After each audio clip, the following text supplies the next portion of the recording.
Back raises are the best hinging exercise in existence. Stay tuned to find out why.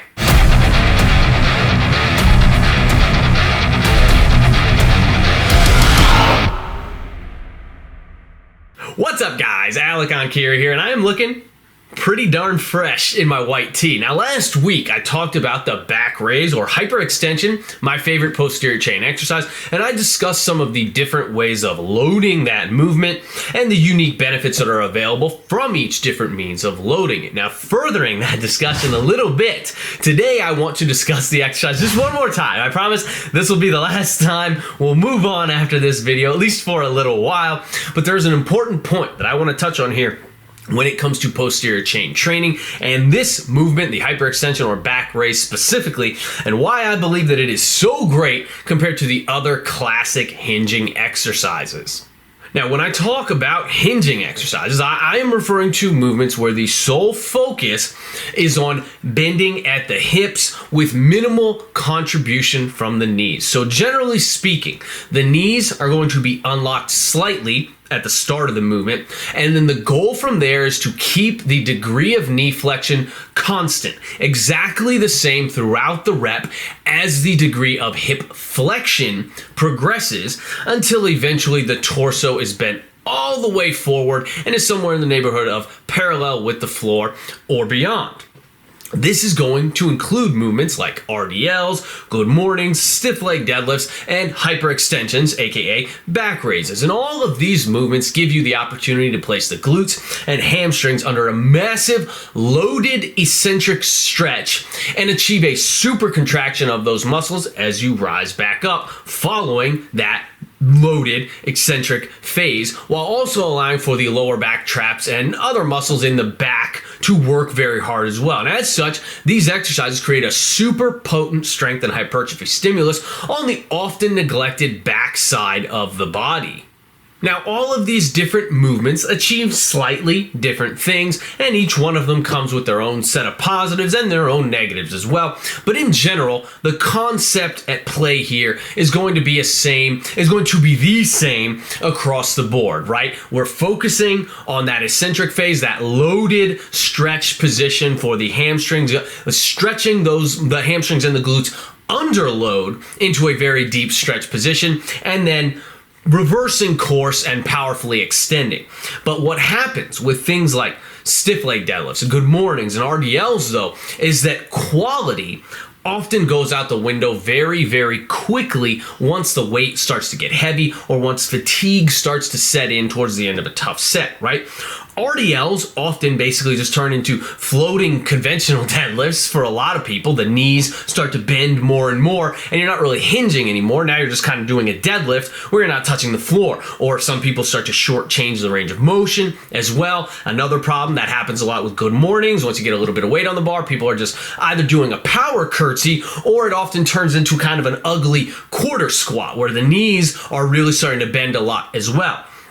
Basically, it's that as the posterior chain muscles tire out or come close to reaching their limit in terms of loading, the body starts to try to find the most efficient way to lift the load, right? And the most efficient way to lift the load doesn't entail isolating the hips at the expense of the knees. So basically what happens is that the quads start to try to contribute to these movements as best as they can, right? The hips hinge back, but the knees also start to bend more and more and more to get more muscle groups involved in the movement and put the body in a stronger position to lift the load, which is ultimately the only thing that the body cares about, right? Lifting the load and not dying. The manner in which you lift the load is unimportant to the body. Working the hamstrings effectively is unimportant to the body. Completing the task as efficiently as possible, that is the only thing that is important to the body. And completing the task as efficiently as possible means using as many muscles as possible within the constraints of a given movement, spreading the load out across multiple different joints.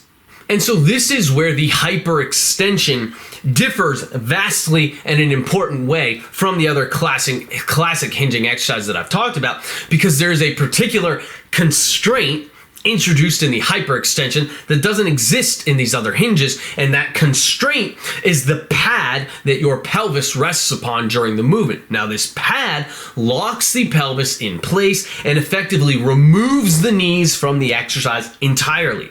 If the pad is situated at the proper height on the lower end of the pelvis, then the only joint where movement can really take place during a hyperextension is the hips. The knees are removed and the hips are isolated. Now, no matter how tired you get, no matter how heavy that the weight gets, the body cannot try to weasel its way out of working the posterior chain effectively, because the posterior chain is the only muscle group that can participate. Now, this allows you to take the training of these muscles to the next level of intensity. And if I recall correctly, there are actually studies that have been done that do demonstrate superior hamstring engagement with 45-degree hypers as compared to Romanian deadlifts specifically. So if the exercise science and research and all that crap is the sort of thing that gets your dick hard, then you're probably going to fall in love with this exercise. Now, I don't say any of this to say that those other freestanding hinges, the good mornings, RDLs, etc., are bad or don't have a place in the training program. They're all amazing exercises. They should all be mastered, and they should all be performed frequently, hard and heavy, if maximizing posterior chain strength and hypertrophy is a goal of yours.